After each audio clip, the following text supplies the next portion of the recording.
علمی point number 38 وہ ہے میرے بھائیوں، قرآن حکیم کی سب سے بیسٹ تفسیر کون سی ہے؟ یہ اکثر لوگ پوچھتے ہیں۔ تو قرآن حکیم کی سب سے بیسٹ تفسیر وہ ہوگی جو قرآن پاک میں اللہ تعالیٰ نے خود ہی بیان فرما دی ہوگی۔ کتاب فصلت آیاتہ، یہ وہ کتاب ہے جس کی تفصیل کر دی گئی ہے، اور اس کے بعد اللہ کے محبوب صلی اللہ علیہ وآلہ وسلم کی جو صحیح الاسناد احادیث ہم تک پہنچی ہیں، ان کی روشنی میں اس کی بیسٹ تفسیر ہوگی۔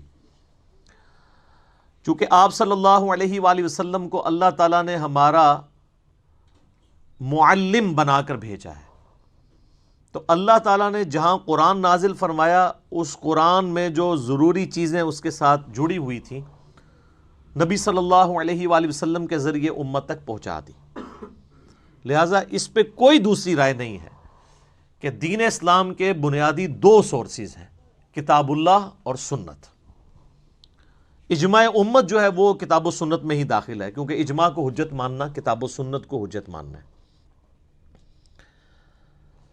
اللہ تعالیٰ نے سورہ القیامہ کے اندر ارشاد فرمایا، پارہ نمبر 29 میں، آیت نمبر ہے 17، اعوذ باللہ من الشیطان الرجیم، ان علینا جمعہ وقرآنہ، بے شک ہمارے یہ ذمے ہے قرآن کو جمع کرنا اور اس کا پڑھانا۔ فَإِذَا قَرَأْنَاهُ فَاتَّبِعْ قُرْآنَهُ، تو جب قرآن پاک پڑھا جا رہا ہو تو آپ اس کی اتباع کیا کریں۔ ثُمَّ إِنَّ عَلَيْنَا بَيَانَهُ، اس کے بعد اس کا بیان یعنی اس کی جو تفسیر ہے وہ بھی ہمارے ذمے ہے۔ اس آیت کے کانٹیکسٹ میں صحیح بخاری میں ایک حدیث ہے کہ نبی علیہ السلام پہ جب وحی کا نزول ہوتا تھا تو آپ کہ چونکہ سینہ مبارک پہ یہ نازل ہوتی تھی، روح مبارک پہ، تو آپ علیہ السلام اپنی زبان کو تیزی سے حرکت دیتے تھے تاکہ جو کچھ پڑھا جا رہا ہے جبرائیل علیہ السلام کی طرف سے وہ مجھے کریم ہو جائے، زبانی یاد ہو جائے۔ تو پھر اللہ تعالیٰ نے نبی علیہ السلام کی تسلی فرمائی کہ آپ اپنی زبان کو تیزی سے حرکت نہ دیا کریں، یہ ہمارے ذمے ہے آپ کے سینے میں قرآن کو جمع کرنا اور اس کے بعد اس کا بیان، اس کی تفسیر، وہ بھی ہمارے ذمے ہے، جو سنت کی فارم میں ہم تک پہنچی ہے۔ اب اکثر لوگ یہ سوال پوچھتے ہیں کہ جی قرآن حکیم کی کون سی تفسیر پڑھی جائے، اور اس حوالے سے یہ بات بھی پبلکلی آتی ہے کہ جی تفسیر بالرائے کرنا حرام ہے۔ اس کے حوالے سے میں پہلے بھی ڈسکشن کر چکا ہوں۔ جہاں تک احکامات کا تعلق ہے تو ظاہر ہے کہ وہ قرآن حکیم اور صحیح الاسناد احادیث کی روشنی میں ان کو سمجھا جائے گا، لیکن جہاں تک قرآن حکیم کے سائنٹیفک فیکٹس ہیں تو وہ جیسے جیسے سائنس آگے جا رہی ہے اور ہڈن ٹروتھس جو اس یونیورس کے ہیں وہ انسان پہ ایکسپوز ہو رہے ہیں، تو اس کی بنیاد پہ ان چیزوں کو سمجھنا ضروری ہوگا۔ اس کے حوالے سے میں نے پچھلی دفعہ ڈسکشن کی تھی کہ ہمارے پرانے بزرگوں سے قرآن حکیم کا ترجمہ اور تفسیر کرتے ہوئے کئی فاش غلطیاں صرف اسی لیے ہوئیں کہ اس وقت سائنس کا اتنا علم نہیں تھا۔ اس کی وجہ سے انہوں نے ترجمے میں بھی اپنی طرف سے کچھ چیزیں داخل کر دیں جو اس وقت ان کے پاس لمیٹڈ نالج تھا، اس کو مد نظر رکھتے ہوئے، جو آج غلطیاں جو ہیں وہ مسلمانوں کے لیے وبال جان بنی ہیں۔ تو یہ یاد رکھیے گا کہ قرآن حکیم کے صرف ٹیکسٹ کی گارنٹی ہے، اس کے ترجمے کے اندر کوئی شخص الفاظ کا چناؤ غلط کر لیتا ہے یا تفسیر کرتے ہوئے غلط بات دکھتا ہے تو وہ قرآن حکیم اس کو آن نہیں کرتا۔ تو سائنٹیفک فیکٹس کے حوالے سے تو میں پچھلی دفعہ ڈسکس کر چکا۔ رہا احکامات کا تعلق، تو اس کے حوالے سے جو قرآن حکیم کی تفسیر ہے، سب سے بیسٹ تفسیر وہ تفسیر ہوگی جو قرآن حکیم کی آیات اور صحیح الاسناد احادیث کی روشنی میں ہوگی۔ اس حوالے سے امت میں کئی ایک تفاسیر لکھی گئیں، سینکڑوں کی تعداد میں تفاسیر موجود ہیں، درجنوں میں نہیں ہے۔ لیکن سب سے پہلے جو اسلام میں قرآن حکیم کو بنیاد بنا کے جو تفسیر لکھی گئی وہ 4 صدی ہجری میں ایک بزرگ فوت ہوئے ہیں، آپ 3 صدی ہجری کا بھی ان کو کہہ سکتے ہیں، 310 ہجری میں وہ فوت ہوئے، ابن جریر طبری رحمہ اللہ تعالی، المتوفی 310 ہجری۔ آپ سمجھ لیں امام بخاری امام مسلم کے ہم اثر ہیں آلموسٹ۔ امام بخاری 256 ہجری میں فوت ہوئے، امام مسلم 261 میں، یہ 310 میں فوت ہوئے۔ ان کی تفسیر کو کہا جاتا ہے تفسیر ابن جریر یا تفسیر طبری بھی. انہوں نے تاریخ کی بھی ایک کتاب لکھی ہے، وہ تاریخ طبری ہے. یہ ایک پہلی کوشش تھی قرآن حکیم کی تفسیر، اور یہ بڑی ڈیٹیلڈ تفسیر ہے. ابھی تک اس کا اردو ترجمہ نہیں آیا. تاریخ ابن جریر یعنی تاریخ طبری کا اردو ترجمہ آ گیا ہے، لیکن تفسیر ابن جریر کا ابھی تک نہیں آیا.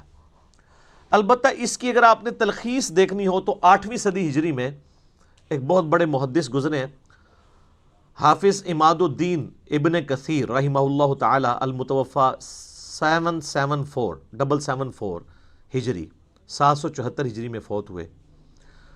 انہوں نے تفسیر لکھی، اسے تفسیر ابن کثیر کہا جاتا ہے. وہ مارکیٹ میں 6 جلدوں میں اویلیبل ہے اردو ترجمے کے ساتھ. اب تو اس کا اگلا ورژن بھی آ چکا ہے، تحکیم اور تخریج کے ساتھ بھی آ گئی ہے.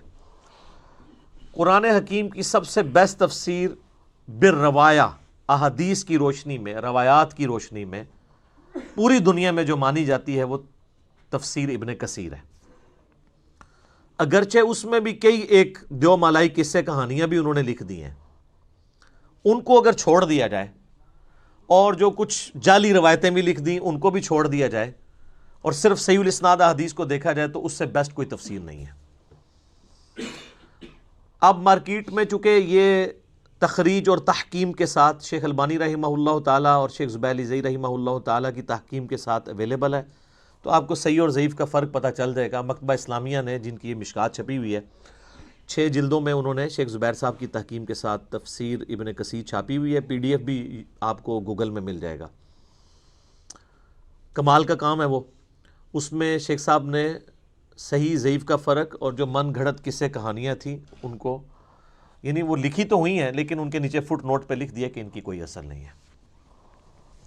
اور وہی چیزیں ہیں جو لوگ پھر غلط عقیدوں کی بنیاد بنا کے پیش کرتے ہیں. جی وہ تفسیر ابن کثیر میں بھی لکھا ہوا ہے. تفسیر ابن کثیر میں لکھا ہونے کا یہ مطلب نہیں کہ قرآن و حدیث میں لکھا ہوا ہے.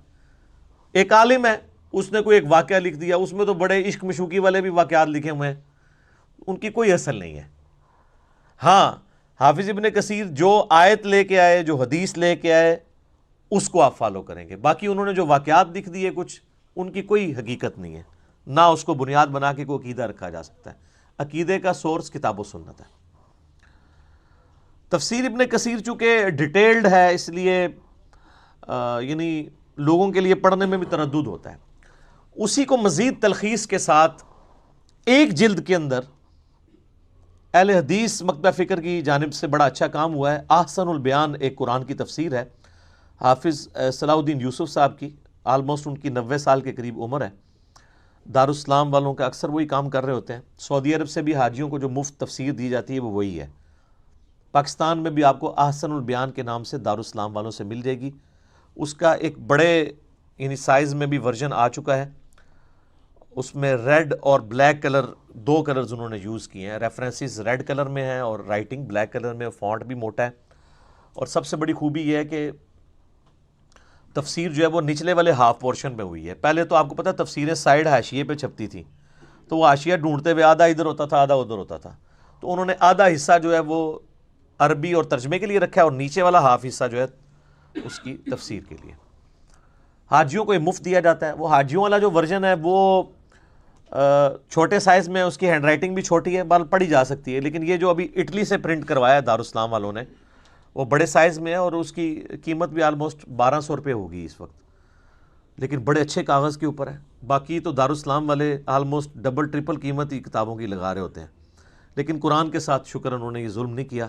قرآن کی قیمت انہوں نے بڑی اچھی رکھی ہوئی ہے. تو وہ آپ دارالاسلام والا قرآن احسن البیان لیں، اگرچہ اس میں بھی کئی ایک خامیاں ہیں.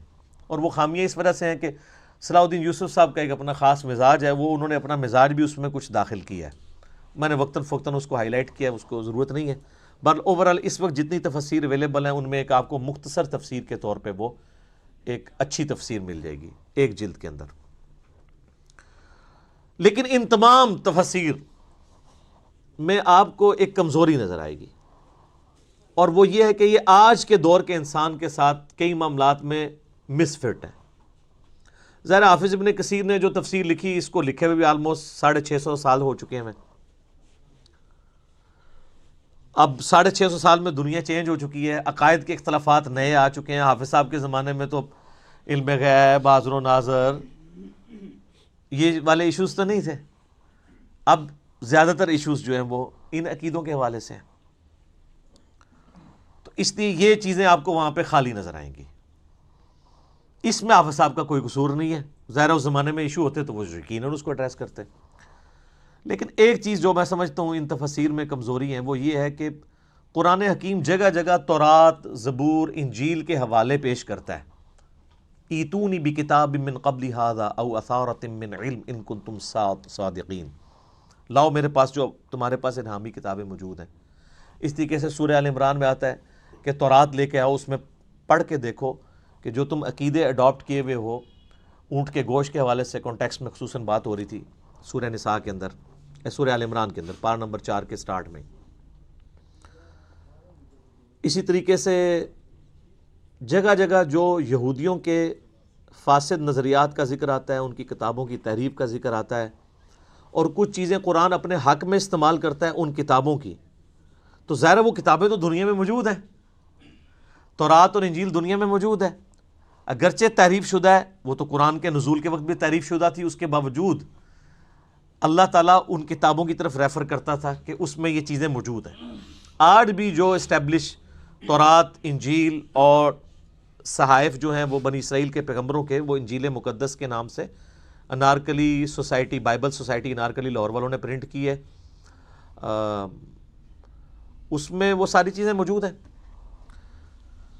جب قرآن ان چیزوں کے حوالے پیش کرتا ہے تو ہمارے مفسرین کا یہ کام تھا کہ اس وقت وہ محنت کر کے ان حوالوں کو تلاش کرتے ہیں. لیکن معذرت کے ساتھ یہ کام حافظ ابن کثیر نے نہیں کیا. اور یہ اتنی بڑی کمزوری ہے کہ جس کی وجہ سے ایک آج کا پڑھا لکھا نوجوان جب ان چیزوں کو پڑھتا ہے تو وہ کنفیوز ہوتا ہے کہ بھی جب قرآن اس کی بات کرتا ہے تو پھر لائن تورات میں وہ آیات کہاں موجود ہیں، رجم کی سزا کے حوالے سے ہوں یا باقی چیزیں ہوں. یہ کام امت میں ایک بندے نے کیا ہے، اور اس نے وہ کام کر کے ان ساری تفسیروں کو پیچھے چھوڑ دیا. میرے خیال میں اسلامک ہسٹری میں علا وجہ بصیرت، میں چونکہ اکثر تفسیر پڑھ چکا ہوں، قرآن پاک کی سب سے بیسٹ تفسیر اگر کسی بندے نے کی ہے نا تو وہ مولانا مودودی رحمہ اللہ تعالی ہے. تفہیم القرآن. تفہیم القرآن کا صرف آپ مقدمہ ہی پڑھ لینا تو آپ کو اس کے اندر جو بجلی بھری ہوئی ہے وہ سمجھ آ جائے گی. ڈاکٹر اسرار صاحب کی زندگی کیوں بدلی ہے؟ تفہیم القرآن کی وجہ سے. پوری دنیا میں اس وقت قرآن کے اوپر جتنی آوازیں اٹھی ہیں نا، سب کو اگر آپ ڈیپ ڈگ کریں گے نا تو پیچھے مودودی صاحب نکلیں گے. ڈاکٹر فرحت ہاشمی، ون وومن آرمی، ان کے والد صاحب سرگودا میں جماعت اسلامی کے امیر تھے. ڈاکٹر فرحت ہاشمی بھی مولانا مودودی کا فیض ہیں. ڈاکٹر اسرار صاحب تو ان کے ڈائریکٹ شاگرد ہیں. ڈاکٹر اسرار صاحب نے بیان القرآن میں سورہ یوسف کی ریکارڈنگ کے دوران یہ بات خود سنائی، ویڈیو میں ریکارڈڈ ہے. وہ کہتے ہیں کہ جب پارٹیشن ہوئی تو پنجاب میں، جو مشرقی پنجاب ہے جو اس وقت انڈیا میں، محصور ایک علاقہ تھا، اس علاقے کا نام بھی محصور تھا، اور کہتے ہیں اس میں ہم محصور بھی ہو گئے، اور میں میٹرک کا اسٹوڈنٹ تھا. تو کہتے ہیں ہم مورچے بنا کے مسلمانوں کی حفاظت کے لیے بیٹھے ہوتے تھے، پورا دن کرنے کو کام نہیں ہوتا تھا. تو ان دنوں مولانا مودودی رحمہ اللہ کی جو تفسیر ہے تفہیم القرآن، یہ ان کا جو رسالہ نکلتا تھا ترجمان القرآن، اسی کے نام پہ انہوں نے پبلیکیشن بھی بنائی ہوئی ہے ترجمان القرآن کے نام سے. تو اس میں مودودی صاحب کی تفسیر چھپ رہی تھی. تو ان دنوں سورہ یوسف کے اوپر مودودی صاحب لکھ رہے تھے. تو کہتے ہیں میرا بڑا بھائی جو ہے وہ جماعت اسلامی میں تھا، میں میٹرک میں تھا، میں نے عربی رکھی ہوئی تھی، عربی مجھے بھی آتی تھی، فارسی بھی تھوڑی بہت آتی تھی. تو میں نے ترجمان القرآن سے سورہ یوسف کی مودودی صاحب کی تفسیر جب پڑھنی شروع کی تو میرا دل قرآن کی طرف مائل ہوا. تو پھر میں نے ارادہ کیا کہ میں نے قرآن کا علم حاصل کرنا ہے. ویسے کنگ ایڈورڈ سے وہ میڈیکل ڈاکٹر بھی بن کے فارغ ہوئے، لیکن پیرلل میں انہوں نے مودودی صاحب سے اور امین احسن اصلاحی صاحب سے قرآن کی تعلیم بھی حاصل کی. تو وہ کہتے ہیں سورہ یوسف کی تفسیر نے میری زندگی بدل دی. مولانا مودودی نے سورہ یوسف کی جو تفسیر کیا، آپ سارے پرانے بزرگوں کی تفسیریں اٹھا کے دیکھ لیں، اینڈ پہ آپ مودودی صاحب کی تفسیر پڑھیں تو آپ کو اتنا فرق نظر آئے گا جتنا ایک پرائمری پاس اور پی ایچ ڈی میں نظر آتا ہے. کیوں؟ سورہ یوسف میں حضرت یوسف علیہ السلام کا جو واقعہ بیان ہوا ہے نا، اس کا ایک ورژن تورات کے اندر بھی موجود ہے. تورات، زبور، انجیل وہ کٹھی چھپی ہوئی ہے جو انجیل مقدس. پورا حضرت یوسف علیہ السلام کا ذکر اس میں موجود ہے، جو شروع کا چیپٹر ہے پیدائش، کس طریقے سے یوسف علیہ السلام کے بھائیوں نے ان کے ساتھ کیا، اور اس طریقے سے سارے معاملات چلے۔ اب قرآن پاک میں بھی سورہ یوسف میں حضرت یوسف علیہ السلام کی پوری بایوگرافی ہے، لیکن تورات اور یوسف علیہ السلام کا جو واقعہ قرآن میں آیا یہ آپس میں میچ نہیں کرتے، کئی جگہ باتیں میچ کرتی ہیں، کئی جگہ فرق ہیں۔ اب اس وقت یہ ضرورت تھی کہ قرآن کی جب تفسیر لکھی جائے، اور قرآن پرانی الہامی کتابوں کا بھی ذکر کرتا ہے، تو کسی عالم کو تو چاہیے تھا ان 1400 سالوں میں کہ وہ ان کی الہامی کتابیں اٹھاتا، اس میں سے وہ آیات نقل کرتا، پھر قرآن کی آیات نقل کرتا، پھر ان کو کمپیئر کرتا اور بتاتا ہے کہ کس کا ورژن درست ہے کس کا غلط ہے۔ زیرو کام ہوا ہوا ہے اس کے اوپر، کسی پرانے بزرگ نے کام نہیں کیا۔ یہ جو پرانے بزرگوں کی لکیر پیٹتے رہتے ہیں نا، یہ میرے ساتھ آگے بات کریں، میں ان کو بتاؤں پرانے بزرگوں نے کتنی چیزیں جو ہیں ان کو ان اٹینڈڈ چھوڑا ہے جو ضرورت تھی، اور وہ کمزوریاں آ کے بعد کے لوگوں نے پوری کی ہیں۔ یہ تو ذالک فضل اللہ یؤتی من یشاء۔ اب آپ سر محنت کریں، یہاں 100 کے قریب لوگ بیٹھے ہیں، باقی ہزاروں لوگ ہماری ویڈیوز دیکھتے ہیں، آپ سورہ یوسف کی تفسیر تفہیم القرآن میں پڑھیں۔ آپ کو اگر خرید نہیں سکتے، PDF ہماری ویب سائٹ سے ڈاؤن لوڈ کر لیں، اور اس کے بعد آپ ابن کثیر کو اٹھا لیں، طبری کو اٹھا لیں، احسن البیان اٹھا لیں، اور جتنی تفسیریں ہیں، تبیان القرآن غلام سو سعیدی صاحب کی اٹھا لیں، آپ کو زمین و آسمان کا فرق نظر آئے گا۔ مودودی صاحب نے ساری وہ تورات کی آیات لکھی ہیں، اور جہاں جہاں وہ قرآن سے ڈیفرنس کرتی ہیں ان کا فرق بتایا، اور پھر انہوں نے ثابت کیا ہے عقلاً کہ یہ تورات کی سٹیٹمنٹ جو ہے یہ چینج ہوئی ہے، قرآن جو بات کر رہا ہے یہی بات فٹ ان بیٹھتی ہے۔ عقل کے پیرائے کے اوپر انہوں نے ایک ایک چیز کو ثابت کیا۔ یہ تو میں ایک آپ کو ورژن بتا رہا ہوں، اس کے علاوہ بھی قرآن حکیم میں جہاں جہاں وہ آیات آتی ہیں جس میں اللہ تعالیٰ تورات کی طرف مائل کرتا ہے، تو وہ ڈھونڈ کے لے کے آتے ہیں وہ آیات۔ تو یہ تورات زبور انجیل سے تو وہ لے کے آئے گا نا جس نے پڑھی ہوئی ہوگی، اور جس کو یہ کہانی کرائی گئی ہو کہ جی آپ نے تورات زبور انجیل پڑھنی نہیں ہے، اور وہ ایک جعلی روایت ترمذی اور دارمی کی پیش کرتے ہیں کہ حضرت عمر فاروق نے وہ تورات کے صفحے اٹھائے ہوئے تھے تو حضور علیہ السلام ناراض ہو گئے۔ یہ تو ان اصول محدثین پہ روایت ہی ضعیف ہے، یہ قرآن کے بھی خلاف ہے۔ قرآن تو کہتا ہے ایتونی بکتاب من قبل ھذا او اثارۃ من علم ان کنتم صادقین۔ بال مودودی صاحب نے یہ محنت کی ہے، اور آج آپ پڑھیں تو آپ کا دل خوش ہوتا ہے۔ قرآن کی حقانیت جس طریقے سے انہوں نے کھول کے، ابھی میں ان سائنٹیفک فیکٹس کے حوالے سے جو ان کی ڈسکشن ہے، پھر قرآن کی جو انقلابی دعوت ہے، جو غیر مسلموں کے اسلام کے اوپر اعتراضات ہیں، اس کا آپ کو زیرو آنسر ملے گا ابن کثیر میں، ابن جریر میں اور باقیوں میں۔ لیکن مودودی صاحب وہ ساری سائنٹیفک چیزیں، وہ سارے علمی اعتراضات، چاہے وہ جدید تھے یا قدیم تھے، ان کو آخری درجے تک جا کے ایڈریس کرتے ہیں کہ ایک بندے کا دل اشش کر اٹھتا ہے کہ یار اس بندے، اور میں حیران ہوں کہ اس بندے نے، اس زمانے میں نہ کوئی سافٹ ویئر تھے، نہ حدیث کی کتابیں ہر بندے کی پہنچ میں تھی، اس بندے نے اتنا انٹلیکچوئل کام کیا ہے، اور پھر جو اللہ نے ان کو روانگی دی تھی قلم کی، ماشاء اللہ تعالی لا حول ولا قوت الا باللہ۔ اور یہ آپ پڑھ کے دیکھیں گے تو، میں نے تو ساری پڑھی ہوئی ہے نا، میں تو اینڈ پہ تفہیم القرآن پہ پہنچا تو مجھے آئیڈیا ہوا کہ پوری دنیا کے اندر انٹلیکچوئلس کیوں تفہیم القرآن کا ذکر کرتے ہیں، تو وہ آپ کو آئیڈیا ہوگا۔ تفہیم القرآن آپ ضرور خریدیں۔ ادارہ ترجمان القرآن والوں نے اب کمپیوٹر کمپوزنگ کے ساتھ بھی تفہیم القرآن چھاپ دی ہے۔ پہلے تو وہ ہینڈ ریٹن تھی نا کاتب کی، وہ ہر کاتب بھی وہ بڑا کلاس کا کاتب تھا جس نے لکھی ہوئی تھی، لیکن ظاہر ہے کمپیوٹر کمپوزنگ والی ذرا فونٹ بڑا کر دیا انہوں نے، تو عام مکتبوں سے آپ خریدیں گے تو آپ کو بڑی مہنگی ڈبل قیمت لگاتے ہیں۔ بہتر یہ ہے کہ آپ جماعت اسلامی کے جو آپ کے دفاتر ہیں اپنے علاقوں میں، ان کے پاس جائیں، ان کو کہیں ہول سیل پرائس کے اوپر لگائیں، تو وہ آدھی قیمت پہ آپ کو آلموسٹ ملے گی۔ اب خلافت و ملوکیت مارکیٹ میں 400 روپے کی بک رہی ہے جو نئی انہوں نے پرنٹ کی ہے، ہول سیل پہ اس کی قیمت جو ہے 240 روپے ہے۔ کتنا فرق ہے؟ تو وہ آپ تفہیم القرآن اگر کوئی خرید نہیں سکتا تو وہ ہماری ویب سائٹ پہ جائے، گوگل میں جائے، آپ کو اس کا PDF مل جائے گا، PDF ڈاؤن لوڈ کر لیں، وہ تو فریلی اویلیبل ہے۔ کوئی بھی ایشو ہو آپ تفہیم القرآن کو کھول کے پڑھیں، انشاءاللہ آپ کو آخری درجے تک چیزیں کلیئر ہوں گی کہ اختلاف کیا تھا اور اس کی کیا شکل ہے۔ ایون اہل تشیع کی کتابوں کے ریفرنسز بھی تھے نا جو، وہ بھی مولانا مودودی نے جمع کیے ہیں۔ یعنی سیدنا عمر کا دفاع کرنا پڑا سورہ نور کی آیت نمبر 55 میں خلافت کے حوالے سے کہ اللہ تعالیٰ جو وہ اہل ایمان کو زمین میں خلافت دے گا، تو نہج البلاغہ سے مولا علی کا خطبہ انہوں نے نقل کیا ہے. جو جنگ قادسیہ میں حضرت عمر جا رہے تھے تو مولا علی نے ان کو روکا تھا اور کہا تھا کہ اللہ تعالیٰ نے آپ کو مسلمانوں کا مرکز بنایا، اگر آپ شہید ہو گئے تو پیچھے ہمارا شرازہ بکھر جائے گا. اب یہ نہج البلاغہ میں خطبہ لکھا ہوا تھا شیعہ کی کتاب میں، کسی کو نظر نہیں آیا. حافظ ابن کثیر کو نظر نہیں آئی نہج البلاغہ، لیکن اب جب شیعہ کے سامنے آتا ہے تو اب شیعہ کے لیے وہ خطبہ پڑھ کے خلفائے راشدین کی شان کو سمجھنا آسان ہے بنسبت ہماری کتابوں کے ریفرنسز کے. تو مودودی صاحب نے وہ نقل کیا. میں یعنی تفہیم القرآن کی اگر آپ کو انالیسس کروں تو مجھے یہاں پہ کم از کم 30-40 گھنٹے چاہیے شروع سے لے کے اینڈ تک، کہ اللہ تعالیٰ نے اس بندے سے کتنا بڑا کام لیا. تو تفہیم القرآن ضرور آپ لوگ خریدیں، کیونکہ لوگ پوچھتے ہیں مجھے کون سی تفسیر پڑھیں. میں کہتا ہوں ساری پڑھیں، اس کے بعد اینڈ پہ تفہیم القرآن بھی پڑھیں تو آپ کو انشاءاللہ فرق نظر آئے گا کہ انہوں نے کتنا بڑا کام کیا. تفسیر کے حوالے سے عموماً اہل بدعت جو ہے نا، ان کی طرف سے بڑے دھوکے دیے جاتے ہیں.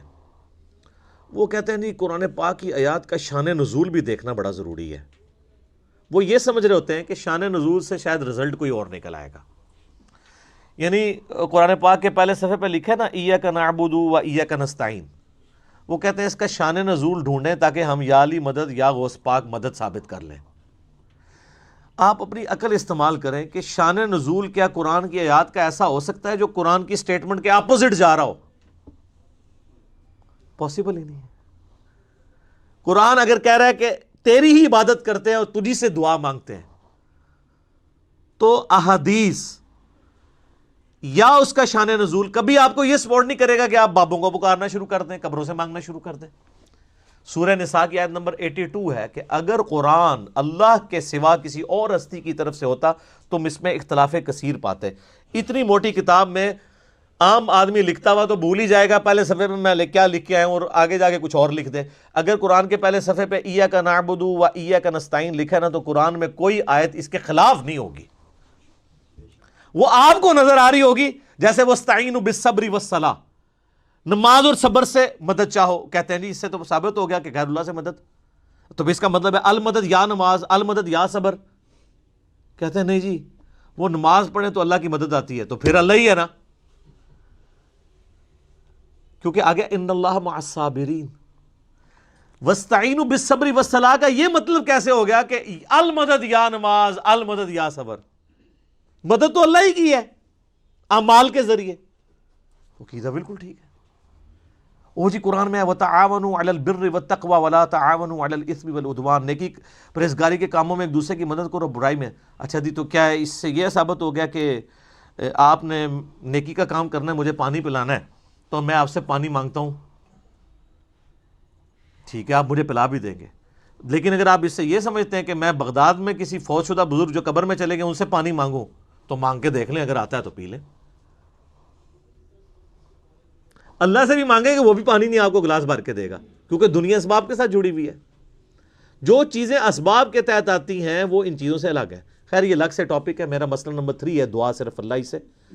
2.25 گھنٹے کا میں نے یہ سارے وسوسے میں سیٹل کیے ہیں. شان نزول، شان نزول، اور اس کا دھوکہ دے دے کے قرآن ڈائریکٹ نہیں پڑھنا گمراہ ہو جاؤ گے.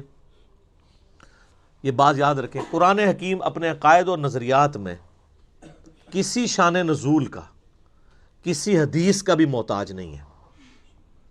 قرآن پاک میں جو آیات آئی ہیں وہ منوان اسی طریقے سے عقیدے کے طور پہ قبول کی جائیں گی.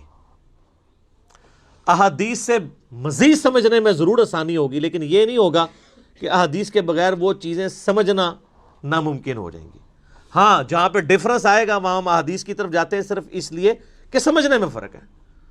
جیسا کہ سورہ بقرہ میں جب تک کالا اور سفید ڈورا الگ نہ ہو جائے، فجر کے وقت کے پوائنٹ آف ویو سے فجر کے لفظ موجود ہیں، تم نے سحری بند نہیں کرنی. بخاری میں آتا ہے عدی ابن حاتم نے وہ سفید اور کالا دھاگا رکھ لیا ہوا تھا اور وہ دیکھتے رہتے تھے جب تک ان دونوں کے کلر علیحدہ نہیں ہوتے سحری کرتے تھے. حالانکہ من الفجر موجود تھا، فجر کے ساتھ آسمان کے ڈوروں کا ذکر ہے، لیکن حدیث نے بریف کر دیا وہ نہ بھی ہو حدیث تب بھی ہم فجر سے آسمان کا ڈورا ہی مراد لیں گے. جب کوئی فرق لگ جائے وہ علیحدہ بات ہے. شان نزول کا محتاج نہیں ہے قرآن. قرآن کی آیات آفاقی ہیں، جسے فٹ اسے گفٹ. اس پہ میں نے مسئلہ 154 ڈیٹیل ریکارڈ کروا دیا ہے جو دھوکہ دیتے ہیں. شان نزول، شان نزول. تیمم کی آیات نازل ہوئی. صحیح بخاری میں آتا ہے ایک سفر کے دوران سیدہ عائشہ کا ہار گھوم گیا تھا، تو اس میں ڈیلے ہو گیا، تو پانی وہاں اویلیبل نہیں تھا، تو تیمم کی آیات نازل ہوئی. اس واقعے سے تیمم کا طریقہ نہیں بدلتا. ایک واقعہ انٹرسٹ کے طور پہ ہو سکتا ہے، اینڈ رزلٹ یہ ہے کہ تیمم مٹی سے ہی کرنا ہے اور چہرے اور ہاتھوں کا مسح کرنا ہے. شان نزول سے فرق کیا پڑا؟ ایک ہسٹوریکل ریکارڈ ہی ایڈ ہوا نا. اس کو میں دنیاوی مثال سے بتاتا ہوں. کیا آپ کے لیے اس کا شان نزول جاننا ضروری ہے کہ ٹریفک سگنل جب ریڈ ہوتا ہے اس پہ ہم کیوں کھڑے ہوتے ہیں اور گرین پہ کیوں چلتے ہیں؟ اور اس کا شان نزول جاننے سے کیا ریڈ اور گرین اپوزٹ ہو جائیں گے؟ کسی کے دماغ میں اس وقت یہ بات آئی ہوگی کہ ریڈ کلر خون کا ہے، خون خطرے کی علامت ہے، تو ہم ریڈ کلر سے مراد یہ لیتے ہیں کہ آپ نے کھڑے ہو جانا ہے. اور گرینری آنکھوں کو بھاتی ہے، نیچر میں بھی اللہ تعالیٰ نے گرینری رکھی ہے، تو گرین کے اوپر ہم چلیں گے. آپ اس کی جتنی مرضی توجیحات بیان کریں، اینڈ رزلٹ یہ ہے کہ ریڈ پہ کھڑے ہونا ہے اور گرین پہ چلنا ہے. اینڈ رزلٹ میں کوئی فرق پڑا ہے؟ تو اس کی ہسٹری جاننے سے آپ کے انٹرسٹ میں اضافہ ضرور ہوگا. فرق نہیں پڑے گا آپ کو ہسٹری پتا ہو یا نہ ہو، فالو آپ نے گرین اور ریڈ کو کرنا ہے. اس طرح قرآن پاک کی آیات کا شان نزول پتا ہو یا نہ ہو، فالو آپ نے آیات کو ہی کرنا ہے. لیکن ایک اور چیز ہے، وہ ہے کانٹیکسٹ، سیاق و سباق. وہ ضروری ہے، اور وہ قرآن میں ہی موجود ہوتا ہے، اس کے لیے حدیث کی ضرورت نہیں ہوتی. Point to be noted. اگر قرآن کو آپ حدیث کا محتاج کر دیں گے تو پھر قرآن تو ناقص کتاب ہو جائے گی نا. اگر آپ کہیں گے نماز کا طریقہ نہیں ہے قرآن میں، تو قرآن نے کب دعویٰ کیا کہ نماز کے طریقے کے لیے یہ کتاب نازل ہوئی ہے؟ یہ تو احکامات ہیں، اس کا ٹاپک ہی نہیں ہے قرآن میں نماز کا طریقہ. نماز کی فرضیت کا ذکر ہے اور اس کے لیے سنت کی طرف دھکیل دیا گیا. من یطع الرسول فقد اطاع اللہ، قل ان کنتم تحبون اللہ فاتبعونی یحببکم اللہ. عقیدے کے اعتبار سے قرآن پاک ایک پرفیکٹ کتاب ہے. اعمال اس کا ٹاپک ہی نہیں ہے، اعمال کی ترغیب صرف ٹاپک ہے. کانٹیکسٹ جو ہوتا ہے نا، وہ قرآن کے اندر سیاق و سباق موجود ہوتا ہے. اس کے بغیر اگر آپ قرآن کو سمجھیں گے تو پھر وہی کام کریں گے جو اس وقت جاہل علماء کر رہے ہیں، کہ آیات کو بیچ میں سے نکال کے اپنا لقمہ اس کے منہ کے اندر ڈال دیتے ہیں. مثال کے طور پہ سورہ نساء کی آیت نمبر 64 ہے، جب اپنی جانوں پر ظلم کر لو تو نبی علیہ السلام کے پاس حاضر ہو جاؤ، اور پھر نبی علیہ السلام بھی اللہ کے حضور تمہاری سفارش کریں تو اللہ تعالیٰ معاف کر دے گا. وہ کہتے ہیں دیکھیں جی ہمیں تو بتا دیا گیا کہ آپ نے گناہوں کی معافی کے لیے نبی علیہ السلام کے پاس جانا ہے، قبر رسول پہ جا کے عرض کرنی ہے، اور پھر وہ اللہ کے حضور کریں گے تو آپ کی. اچھا، اب یہ اس جملے کے اعتبار وہ کہتے ہیں جی قرآن کی، آپ تو خود کہہ رہے ہیں کہ قرآن کی آیات آفاقی ہیں اور یہ شان نزول کی محتاج نہیں، ہمیں آپ نے شان نزول نہیں آپ بتانا. ہم کہتے ہیں ہم نہیں بتائیں گے، لیکن کانٹیکسٹ تو بتائیں گے نا، جو قرآن میں ہی موجود ہے کہ یہ کس موقع کی بات ہو رہی ہے اور یہ بات کب تک کے لیے ویلڈ ہے. وہ شان نزول نہیں ہے، وہ سیاق و سباق ہے، اس کو کہا جاتا ہے کانٹیکسٹ. اور وہ قرآن میں ہی موجود ہے کہ یہودی جو اوپر سے مسلمان ہو گئے تھے، منافقین تھے، جب اپنی مرضی ہوتی تھی تو نبی علیہ السلام سے فیصلہ کرواتے تھے، جب مرضی نہیں ہوتی تھی تو فیصلہ لے کے یہودیوں کے پاس چلے جاتے تھے. تو پھر نبی علیہ السلام کو اللہ تعالیٰ نے قرآن میں فرمایا کہ انہوں نے جو ظلم کیا نا، کہ اپنا فیصلہ آپ سے نہیں کروایا، کلمہ گو ہوتے ہوئے جو اندر سے منافق تھے، قانونی طور پہ تو مسلمان تھے، صحابی بھی تھے، قانوناً اندر سے منافق تھے، اور یہ جا کے طاغوت سے فیصلے کرواتے ہیں نا. ان کو چاہیے کہ یہ اب آپ کے پاس آئیں، آپ سے معافی مانگیں، اللہ سے معافی مانگیں، آپ ان کے لیے سفارش کریں، پھر اللہ ان کو معاف کرے گا جو انہوں نے عہد شکنی کی ہے. اس کا قبر رسول پہ جا کے مانگنے سے کوئی تعلق ہی نہیں تھا. اس کا کانٹیکسٹ قرآن کے اندر ہی موجود ہے. آپ پچھلی آیات پڑھنی شروع کریں، پھر اس سے اگلی آیت بڑی سخت آئی، اے نبی مجھے تیرے رب ہونے کی قسم، اگر تو کسی معاملے میں فیصلہ فرما دے اور یہ اپنے دل میں اس کے بارے میں بھی کوئی حرج پائیں گے نا، ایمان والے نہیں ہو سکتے جب تک سر تسلیم خم نہ کر دیں. وہ کہتے ہیں نہیں وہ آفاقی ہیں. ہم کہتے ہیں چلے for the sake of argument agreed. تو اس میں تو ہے کہ اپنے فیصلے نبی علیہ السلام سے کروانے چاہیے. تو ٹھیک ہے، پھر آپ عدالتیں بند کر دیں. جب کبھی جھگڑا ہو قبر رسول پہ حاضر ہو، اندر سے آواز آ جائے گی. کہتے ہیں نہیں یہ اس طرح تو نہیں ہوگا. تو جو آپ پھر بنائے ہوئے عقیدہ وہ بھی نہیں ہوگا. یہ علمی پھکی ہے کہ اگر آپ نے اس کو وہ سمجھنا ہے. اور اس سے بڑی یہ کہ ثقیفہ بنی ساعدہ میں جو مسئلہ مس ہینڈل ہوا، جس کی وجہ سے آج تک امت دو ٹکڑے ہوئی ہے، میرا اس کے اوپر کلپ بھی ہے، سیدہ فاطمہ کا قاتل کون. حضرت ابوبکر اور حضرت علی میں اختلاف ہوا، 6 مہینے تک بخاری مسلم میں آتا ہے حضرت علی نے بیعت نہیں کی ہے. یار کسی کے دماغ میں نہیں آیا وَلَوْ أَنَّهُمْ إِذْ ظَلَمُوا أَنفُسَهُمْ جَاءُوكَ، سورہ نساء آیت نمبر 64 کے تحت حضرت ابوبکر اور علی مشورہ کرتے ہیں، آؤ جی قبر رسول سے فیصلہ کرتے ہیں. قرآن میں تو ہے اپنے ہر فیصلے میں نبی کو حاکم مانو. ابھی پوچھ لیتے ہیں آپ کا وصی کون ہے. یہ وہ علمی پھکی ہے کہ اس کے بعد ایک ڈکار آتا ہے اور جیسے وہ بندے کی روح پرواز کر جاتی ہے نا، ان کی شیطنت ان کے اندر پرواز کر جاتی ہے، یا علمی موت مر جاتے ہیں. اگر نہیں قبول کریں گے تو مر جائیں گے، ادروائز اپنی اصلاح کر لیں گے. نبی علیہ السلام کے دفنانے کے اوپر اختلاف ہو گیا. کچھ صحابہ نے کہا بیت المقدس لے جاتے ہیں، کچھ نے کہا بقیع غرقد. ترمذی میں آتا ہے سیدنا ابوبکر نے کہا کہ میں نے نبی علیہ السلام سے یہ بات سنی تھی کہ اللہ تعالیٰ نبی کو اس وقت موت دیتا ہے، اس جگہ پہ موت دیتا ہے جو اس کے لیے پسند فرماتا ہے. تو میرا خیال ہے کہ اللہ تعالیٰ نے سب سے بہترین جگہ جو نبی کی موت کے لیے پسند کی ہے نا، وہی سب سے بہتر جگہ ہے کہ وہاں قبر کھودی جائے. تو جس چرپائی پہ آپ فوت ہوئے ہیں نا، اس چرپائی کے ایگزیکٹ نیچے قبر کھودی جائے. وفات النبی پہ میں نے 2 گھنٹے کا لیکچر دیا، مسئلہ 163. تو کسی نے نہیں کہا کہ رسول اللہ صلی اللہ علیہ وسلم نے پوچھ لیتے ہیں آپ کو کہاں دفنا ہے. تو کانٹیکسٹ کیا ہوتا ہے، کیا سے کیا بنا دیتے ہیں. اور یہ 2 نمبری سارے کر رہے ہیں. آپ اہل حدیث کی طرف آ جائیں، جو میں نے جس تفسیر کی تعریف کی ہے سن البیان کی، لیکن میں نے بتایا کہ وہ خاص مینٹلٹی سے لکھتے ہیں. وہ قرآن حکیم میں جو سورہ بقرہ کی آیات آئیں نا کہ ہم نے داؤد علیہ السلام کو جو ہے وہ خلیفہ چنا، اور اس سے پہلے طالوت اور جالوت کی جنگ کا ذکر آتا ہے کہ وقت کے پیغمبر جو سموئیل علیہ السلام تھے، ان سے ان کے امتیوں نے کہا کہ آپ ہمارے لیے ایک بادشاہ مقرر کر دیں جس کے نیچے ہم جمع ہو کے قتال کریں کافروں کے ساتھ. تو اس میں آتا ہے کہ وہ بادشاہ مقرر کیا اللہ تعالیٰ نے وحی کے ذریعے طالوت کو. اس میں ملک کے الفاظ ہیں. صلاح الدین یوسف صاحب چونکہ آپ پتہ ہے سعودیہ کے ساتھ تعلق تھا، انہوں نے اس میں سے ملوکیت ثابت کر دی، اور انہوں نے کہا لوگ ملوکیت کو بڑا برا کہتے ہیں، دیکھیں اللہ تعالیٰ نے بھی ملک بنایا ہے. اور سر اللہ تعالیٰ نے ملک بنایا تھا طالوت کو، شاہ فہد کو اللہ تعالیٰ نے ملک نہیں بنایا، اور نہ یزید کو اللہ تعالیٰ نے ملک بنایا ہے. وہ ان کی ملوکیت کو ثابت کرنے کے لیے کہنا شروع کر دیے کہ وہ دیکھیں ملک کا لفظ موجود ہے، لہذا بادشاہت بھی بڑی اچھی چیز ہوتی ہے. تو پھر میں نے اس کے اوپر رد کیا تھا.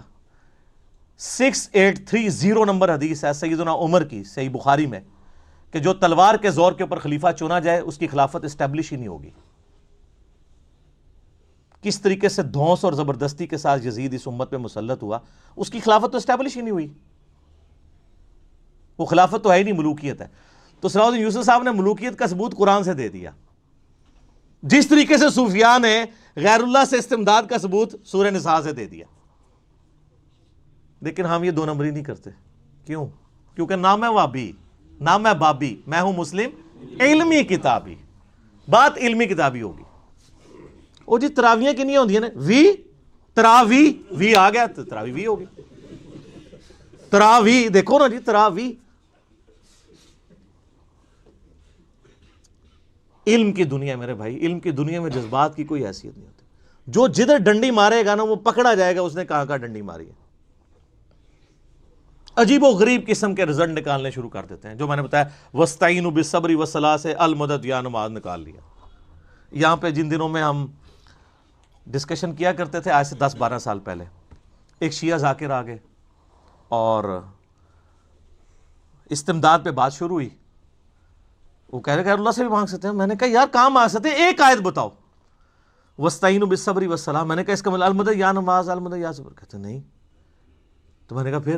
کہتا نہیں اللہ کی مدد. وہ جو آیات پیش کرے میں نے پمفلٹ میں سارے وسوسے لکھے ہوئے ہیں، مختصر کرتے کرتے کرتے اینڈ رزلٹ یہ نکلا اس نے ہاتھ اٹھا دیے. کہتا نہیں میں بڑے مفتی کو فون کروں گا اپنے آیت اللہ کو. میں نے کہا ملا سپیکر آن کیا. اب آیت اللہ بھی وہی دلائل دے رہا ہے جو وہ مجھے دے بیٹھا تھا. تو اس نے اپنے آیت اللہ کا مذاق اڑانا اور کہتا سر جی ایک دلیل ہے وَاسْتَعِینُوا بِالصَّبْرِ وَالصَّلَاةِ کو اور کڈو. وہ اور نکالے، اس کا جواب بھی میں نے دیا تھا، وہ دینا شروع کیا، کرتے کرتے اس کو کلیئر ہو گیا یہ کہانی ہے ساری. اَمَّن يُجِيبُ الْمُضْطَرَّ إِذَا دَعَاهُ وَيَكْشِفُ السُّوءَ وَيَجْعَلُكُمْ خُلَفَاءَ الْأَرْضِ أَإِلَٰهٌ مَّعَ اللَّهِ. سورہ نمل آیت نمبر 62. بھلا بتاؤ تو کون ہے جو اضطراب میں گرے ہوئے شخص کی فریاد کو سنتا ہے اور اس سے تکلیف دور کر دیتا ہے اور تمہیں اگلوں کا زمین پہ خلیفہ کرتا ہے؟ کیا اللہ کے ساتھ اور الہ بھی ہے جس کی یہ کوالٹیز ہوں؟ قلیلا ما تذکرون، بڑے کم لوگ ہی نصیحت حاصل کرتے ہیں. اس آیت میں اللہ نے کہا ہے کہ اللہ کے سوا جس کو بھی تم مدد کے لیے پکارتے ہو گویا اسے خدا مانے ہوئے ہو. یہ تو جھگڑا ہی نہیں ہے کہ مولا علی کو اختیار ہے یا نہیں ہے. مولا علی کو اختیار بھی ہو، فرشتوں کو اختیار بھی ہو، انبیاء اور جنوں کو اختیار بھی اللہ نے دیا ہو، پھر بھی پکاریں گے کسے؟ اللہ کو. بارش کون برساتا ہے؟ ڈیوٹی کس کی ہے؟ تو بارش کس سے مانگیں گے؟ اللہ سے. ڈیوٹی والا تو مسئلہ ہی نہیں ہے. تو کس طرح دھوکے دیے ہوئے. تو اس طرح کے دھوکوں سے نپٹنے کے لیے آپ کو ایک دفعہ جھوم کے کہنا پڑے گا کہ نہ میں وہابی، نہ میں بابی، میں ہوں مسلم علمی کتابیں. آپ تفہیم القرآن ضرور پڑھیں جی، اس میں انشاءاللہ تعالیٰ آپ کو کئی ایک چیزیں اس حوالے سے مزید کلیئر ہو جائیں گی. چونکہ یہ شان نزول اور کانٹیکسٹ کا دھوکہ دیا جاتا ہے، لہٰذا یہ میری علمی ذمہ داری تھی کہ میں آپ کو اس کے اوپر ڈیٹیل گفتگو کرتا